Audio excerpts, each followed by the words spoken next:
நான் அர்ஜுனமூர்த்தி எப்படி பார்க்குறீங்க? இன்னைக்கு நேற்று சில விமர்சனங்களை வைத்திருந்தார் ராகுல் காந்தி. அவர் ஆன்மாவின் உரையாக அது இந்தியாவின் ஆன்மா பேசியது போன்று இருந்தது அப்படின்னு காங்கிரஸ் தலைவர்கள்லாம் குறிப்பிட்டாங்க. இன்னைக்கு பிரதமரும் சில கருத்துக்களை முன் வச்சிருக்கிறாரு. எப்படி பார்க்குறீங்க? ஃபண்டமெண்டலாக நம்ம இதை எப்படி பார்க்கணும்னா, இந்த 75வது ஆண்டு சுதந்திர தினத்துக்கு அப்புறம் நம்ம நாடு முன்னோக்கி போகுது. எங்கள் பாரத பிரதமர் மோடி அவர்களும் தொடர்ந்து விக்சித் பாரத், நம்ம பாரத பிரதமர் எல்லாருக்கும் தானே, ஆமாம் எல்லாருக்கும் பாரத பிரதமர், எங்களுக்கு அதிகப்படியான உரிமை இருக்குது. ஸோ அவங்க என்ன தொடர்ந்து சொல்கிறாங்கன்னா, விக்சித் பாரத்தில் இளைஞர்கள் நலன், இன்னைக்கு சராசரி வயசு 29 வயசு இருக்கக்கூடிய ஒரு சமுதாயமாக இது இருக்குது. அந்த சராசரி வயசு 29 வயசு மற்ற நாடு ஜப்பானை கம்பேர் பண்ணும்போது 45 வயசு ஆயிடுச்சு. இப்படி ஒவ்வொரு நாடோட சராசரி வயசு மாற்றம் இருக்கும்போது நமக்கு மிகப்பெரிய ரிசோர்ஸ் மாடல் இருக்கிறதுனால பேசிக்காக கல்வி ரொம்ப முக்கியம், சுகாதாரம் ரொம்ப முக்கியம், வளர்ச்சி ரொம்ப முக்கியங்கிறதுல அவரோட தொடர் முயற்சி தொடர்ந்து செஞ்சுக்கிட்டு இருக்கார். இப்போ 10 ஆண்டுகள் அவரோட நீங்கள் ஒவ்வொரு தடவையும் குடியரசுத் தலைவரோட அட்ரஸ் பண்ணும்போது, அட்ரஸ் பண்ணும்போது, நன்றி உரை தெரிவிக்கும் போது நீங்கள் கடந்த 10 ஆண்டுகள் அவரை கவனிச்சுக்கிட்டே வந்தீங்கன்னா, இந்த 10 ஆண்டுகளில் அவரோட புரிதலும் ஆற்றலும் அபரீதமான அளவில் வளர்ந்துருக்கு. எந்த அளவுக்கு வளர்ந்துருக்குன்னா, ஒரு காவல் தெய்வம் அளவுக்கு வளர்ந்துருக்காரு. இன்னைக்கு இந்தியாவை காப்பாற்றக்கூடிய மிகப்பெரிய காவல் தெய்வமாக தன்னையை தானே முன்னெடுத்து செயல்பட்டுக்கிட்டு இருக்காரு இன்னைக்கு அவர். அதை எந்த இடத்துலேருந்து நம்ம கவனித்து பார்க்கணும்னா, பாட்டம் ஆஃப் த பிரமிடுக்கு 25 கோடி மக்களை வறுமையிலேருந்து மேலே எடுத்துகிட்டு வர்றதுக்கான முதல் பங்களிப்பு அவர் செய்கிறார். அதுக்கப்புறம் சுகாதாரத்தில் எதில் ரொம்ப சீரியஸாக எடுக்கிறாருன்னா, 12 கோடி பேருக்கு அந்த டாய்லெட் வசதிகள் வரணுங்கிறார். அந்த உரையிலே அவர் பேசும்போது என்ன சொல்கிறாருன்னா, அந்த கம்ப்ளீட் ஒரு இன்ஃபர்மேஷன் பீரோலேருந்து என்ன இருக்குன்னா, இந்த டாய்லெட்டு சுகாதார முறைப்படி அமையக்கூடிய வாழ்வில் 70,000 ரூபாய்க்கு மேலே அவங்களுக்கு அந்த குடும்பத்துக்கு சேமிப்பே வருது, மருத்துவ செலவுலேருந்து சேமிப்பு வருதுங்கிற அளவுக்கு அவர் அதை நிர்பந்தப்படுத்தி பேசுகிறார்.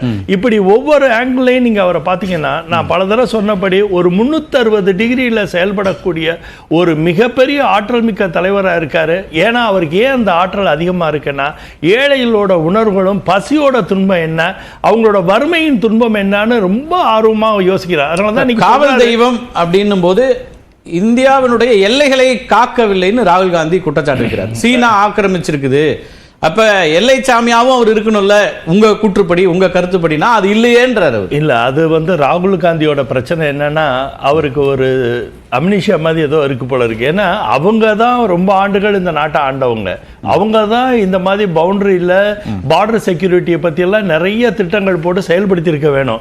இவங்க அப்பா 11வது ஆண்டுல இல்ல, இவங்க அப்பாவோ இவங்க தாத்தாவோ எவ்வளவு இழந்திருக்காங்கிறது நமக்கு எல்லாமே தெரியும். இவங்க இழந்திருக்காங்கன்னு தெரியும். அவங்க தான் தேசத்தை காப்பாற்ற சரியா இல்லைன்னா இப்ப ஆட்சியில வரலையே, அவங்கள தூக்கி போட்டாங்க மக்கள். காப்பாற்றுவதற்கு தான் இப்ப நீங்க நாலு பண்ண நலிந்த ஒரு விஷயத்தை இன்னைக்கு சரி பண்ணும்போது ரீசெட் பண்றதுக்குன்னு ஒரு டைம் இருக்குல்ல. அந்த 10 ஆண்டுகள்ல நீங்க அவரோட உழைப்பை, மோடி அவர்களோட உழைப்பை நீங்க கவனிச்சு பாத்தீங்கன்னா, எந்தெந்த இடத்துல ஆக்டிவ் பார்ட்டிசிபென்ட் ஆஃப் அட்மினிஸ்ட்ரேஷன் கொண்டு வந்தா செயல்திறனுக்கு இந்த நாடு முன்னேற்றத்துக்கு வருங்கிறத உணர்ந்துக்கிட்டு தான் பாத்தீங்கன்னா, ஒரு சைடு அவர் ஒரு உறுதிமிக்க தலைவர், நீங்க சொல்றது எல்லாமே உறுதிமிக்க தலைவர், வலுவான தலைமை, மக்களோட ஆதரவு இருக்கு, உலக நாடுகளில் ரொம்ப ஸ்ட்ராங்கான ஒரு லீடராக இருக்காரு அப்படின்னா, சீனாவை பற்றி பேசுவதோ அல்லது அவங்களுடைய அவங்க இங்கே உள்ள நம்ம டெரிட்டரிக்குள்ள இருக்கிறதையோ அவர் பேச மறுக்கிறாருங்கிறதா அவர் விமர்சனமாக இருக்கு. நாடாளுமன்றத்தில் சொல்றாரு, அதுக்கான பதில சொல்லியிருக்காங்க. ரொம்ப முக்கியமாக நீங்கள் பார்க்கணும்னா, எக்ஸ்டர்னல் இஷ்யூஸில் எஸ்பெஷலி நம்மளோட கொள்கையில், நம்ம மற்ற நாடு சார்ந்த கொள்கையில் நம்ம செயல்படும் போது என்னன்னா, கொஞ்சம் நிதானம் ரொம்ப வேணும். அதனால தான் நேற்று பாருங்க, ராகுல் காந்தி ஒரு நிதானம் இழந்து அமெரிக்கா விஷயத்தை அவர் எடுத்துட்டு வந்தோன்னா அவரே மன்னிப்பு கேட்கக்கூடிய நிர்பந்தத்துக்கு போயிருந்தார். 3 தடவை அப்பாலஜி கேட்டார். என்னோட அப்பாலஜி இருக்கு, பாவம் உங்க உணர்ச்சிகளை தூண்டிட்டேன் அப்படின்னு சொல்லி 3 தடவை அப்பாலஜி கேட்டார். ஏன்னா அவர் அப்பதான் ரியலைஸ் பண்ணார், எக்ஸ்டர்னல் அஃபேர்ல நம்மளோட நாட்டோட மரியாதை கலந்துருக்குங்கிற ஒரு ஃபண்டமெண்டல் அண்டர்ஸ்டாண்டிங் கூட இத்தனை பெரிய பாரம்பரியம் மிக்க குடும்பத்தில், அரசியல் குடும்பத்தில் வந்தவர் இழந்து ராகுல் காந்தி இழந்திருக்கிறாரு. இப்ப நமக்கு இந்த எல்லையை அவங்க நம்ம டெரிட்டரிக்குள்ள இருக்காங்கன்னு சீஃப் ஆஃப் ஆர்மி ஸ்டாஃப் சொல்றாரு, நம்ம சீஃப் ஆஃப் ஆர்மி ஸ்டாஃப் சொல்றாரு. சீன வீரர்கள் உள்ள இருக்காங்க அப்படின்னு. அப்ப அதுவும் முக்கியமான சிக்கல் தானே, அது ஒரு ரொம்ப கவனிக்க வேண்டிய விஷயம். இப்போ வந்து இன்னைக்கு நீங்க அவரை பாத்தீங்கன்னா 10 கோடி பேரு நம்மளோட இலவச திட்டங்களை இல்லீகல் இமிகிரண்ட் அனுபவிச்சுக்கிட்டு இருக்காங்கன்னு சொல்லியிருக்காரு.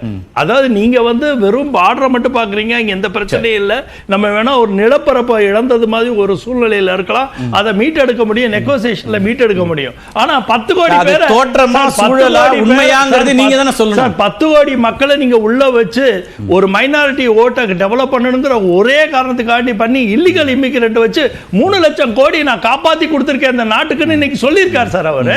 அதோட இம்பார்ட்டன்ஸ் நம்ம ஃபீல் பண்ணாம வேண்டாமா? நம்ம ரத்தத்தை இன்னொரு ரத்தம் வந்து உறிஞ்சி குடிக்குதுங்கிறத நம்ம பாதுகாக்கணுமா வேண்டாமா? That something very important for a national. நமக்கு நம்ம ஒரு பேட்ரியாட்டிசம்னு ஒவ்வொரு மனுஷனுக்கு மாற்றமே இருந்ததுன்னா நம்ம அதை புடிவாதமா நம்ம பாதுகாக்கணும். 10 பாதுகாக்கிறதுங்கிறது பேட்ரியாட்டிசம்ங்கிறது சைனா விஷயத்துல இருக்கா இல்லையாங்கிறத சார் சைனா விஷயம் ஊடுருவல் வருது சார். ஊடுருவல்காரனை தடுக்கணும் சார். ஊடுருவல்காரனை தடுக்கிறது நம்ம வேலை தானே. அதுக்கான நீங்க எல்லாம் பண்ணிட்டு இருக்கீங்க. மோடிஜி அவர்களை பத்தி நீங்க நல்லா இன்னும் ஆழமா புரிஞ்சுக்கணும்னா, செயல்திறன் பண்ணிக்கிட்டு இருக்கும் போது அவர் எதையுமே அன்வீல் பண்ண மாட்டார். வேலை முடிச்ச பிறகுதான் அன்வீல் பண்ணுவாரு. நான் இதை சாதிச்சிருக்கேன். 3 வருஷமா அவங்க சொல்லி சார் இருக்கட்டும் சார். இப்ப சைனா வந்து சார் சைனா வந்து மிகப்பெரிய பொருளாதார வளர்ச்சியில் உள்ள நாடு. இன்னைக்கு நம்ம சைனாவோட கொஞ்சம் டிபெண்டன்சி இருக்கு டெக்னாலஜில, அது இதுனா அப்போ வந்து தேவையற்றாம இன்னொரு விஷயமும் சொன்னாரு. மேக் இன் இந்தியா திட்டம் நல்ல திட்டம், ஆனா அந்த திட்டம் செயல்படுத்த முடியல. எல்லாமே இப்ப மேட் இன் சைனாவா தான் மாறுது. சைனாவுக்கு தான் நம்ம வந்து யார் சார் காரணம்? அவங்க அப்பா தான் சார் காரணம். சார் இப்பவும் நம்ம வந்து 11 வருஷத்துக்கு பிறகு அவங்க அப்பாட்டே போக முடியாது. நீங்க என்ன பிரச்சனை இருக்குன்னா, நம்ம வந்து ரீசெட் பண்ண ஒரு வீடே நீங்க மரமாத்து வேலை பார்க்கணும்னா அதுக்குன்னு ஒரு டைம் இருக்கு சார். நீங்க முதல் ஆண்டு 2014ல இத சொன்னீங்கன்னா சரி பண்ணிக்கிட்டு இருக்கோம் சார். 2014ல இத சொல்லும்போது லாஜிக் இருக்கும் சார். 2019ல விட கொஞ்சம் லாஜிக் இருக்கும். 2025ல வந்து திருப்பி நம்ம வந்து ராஜீவ் காந்தி 1980கள் இருக்காரு. பொருளாதாரத்தை சார் நீங்க ஒண்ணு வச்சுக்கோங்க சார். பொருளாதாரத்தை சீரமைக்கிறதுங்கிறது ஒரு பாரத பிரதமருக்கு ஒரு இம்பார்ட்டன்ட் ஆக்டிவிட்டி சார். இப்ப நீங்க பாருங்க சார், ஒரு ரிப்போர்ட்டே இருக்கு சார். நீங்க டீப் சீக்லயே போய் பாருங்க சார். ஒரு ரிப்போர்ட்டே தெளிவா சொல்லுது 2014ல இருந்து 2024 வரைக்கும் நிறைய பெரிய கண்ட்ரி நெகட்டிவ் ஃபேக்டரி போச்சு.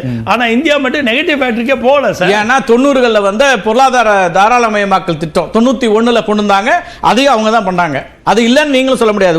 உங்க அமைச்சர்கள்லாம் ஏற்றுக்கொள்ளக்கூடிய ஒன்றுதான் சார். இப்போ நீங்க வந்து ராகுல் காந்தி பேச்சிலே பாத்தீங்கன்னா யூபிஐயும் தப்பு பண்ணிருக்குன்னு சேர்த்து தான் ஆமா சொல்றாரு. அப்ப அது ரொம்ப டிரான்ஸ்பரண்டா இருக்காரு, ரொம்ப ஜெனுவனா இருக்காரு. ஜெனுவனா இல்ல, அவரோட கையாளத தகர்த்த நேத்து வந்து சொல்லி முறையிட்டு இருக்கிறாரு. ஏன்னா அவரால ரொம்ப கம்ப்ளைண்ட் பண்ண முடியாது. கொஞ்சம் நம்மளையும் கொஞ்சம் குறை சொல்லிக்கிட்டா பெட்டர்னு நினைச்சா அந்த ஃப்ளோர்ல சொல்றேன் சார். இது வரைக்கும் நான் சொல்றேன் சார், ஒரே ஒரு விஷயத்தை மட்டும் நீங்க கவனிச்சு பாருங்க. ஒரு நிமிஷம். ஜனநாயகம் சார், ஜனநாயகங்கிற ஒரு முறையில பாராளுமன்றத்துல இந்த அளவுக்கு பொறுப்பா வந்து இவங்க எல்லாம் உட்கார்ந்துருந்தாங்க சார். பிஜேபி நேத்து ராகுல் காந்தி பேசும்போது ஒரு குறை இல்ல சார். நிம்மதியா பீஸ்ஃபுல்லா அவர் சொன்னது எது வேணா சொல்லட்டும், அவர் சொல்றபடி அபீஸ்மென்ட் பண்ணட்டும். அதை பண்ணிக்கிட்டு இருக்கும்போது பொறுமையா கேட்டுக்கிட்டு இருந்தாங்க சார். இவங்களுக்கு பொறுமையே இல்லை சார். ஒரு பாரத பிரதமர் பேசும்போது ஒரு பொறுமையே இல்லாம என்ன கூக்குரலிட்டு ஜனநாயகத்தை சீர்குலைக்கிறத ஒரு கடமையா பண்ணிக்கிட்டு இருக்காங்க சார். ஒரு எதிர்க்கட்சி தலைவரை நாங்க வந்து இடையூறு இல்லாமல் பேச அனுமதிக்கிறோம்ங்கிறதே ஆகப்பெரிய ஜனநாயகங்கிறீங்க. அடிப்படை அதுதான். நம்ம பேசுவோம். என்ன அளவுக்கு நாகரிக மாற்றம் அரசியல் படிக்காதவங்க நிறைய பேர் இருந்தா கூட அவங்க படிச்ச மாதிரி பிஹேவ் பண்றாங்க. வர பேசுவோம். திரு சச்சிதானந்தன் பேச சார் பொழைக்க வந்தவங்க. ஆனா எங்க வார்த்தைகளை சரியா பயன்படுத்துவோம். வார்த்தையை சரியா வந்தவர் இல்ல, உழைக்க வந்தவர் இல்ல. என்ன பிழைக்க வந்தாங்கன்னா யார் என்ன சொல்றீங்க? என்ன ஜெனரலா வந்து அரசியல் பிழைப்பா போயிருச்சு சார். யாருக்கு உழைப்பு சார்? என்ன எனக்கு ஒண்ணும் புரியல. அதுனா உங்களுக்கு உழைப்பு, மத்தவங்க பிழைப்பு நீங்க தான் சொன்னீங்க. இல்ல சார், உழைப்பாளி என்ன, அவர் என்னத்தை எடுத்துட்டு போறதுக்கு உழைக்கிறாரு சார். நீங்க தான் பாரம்பரியம் பத்தி பேசுனீங்க. பாரம்பரிய காங்கிரஸ் நீங்க. அப்புறம் அவங்க பிழைக்க வந்தாங்களா யார சொல்றதுன்னு அது அன்னெசரியா வார்த்தை பிரயோகங்களை போனா வர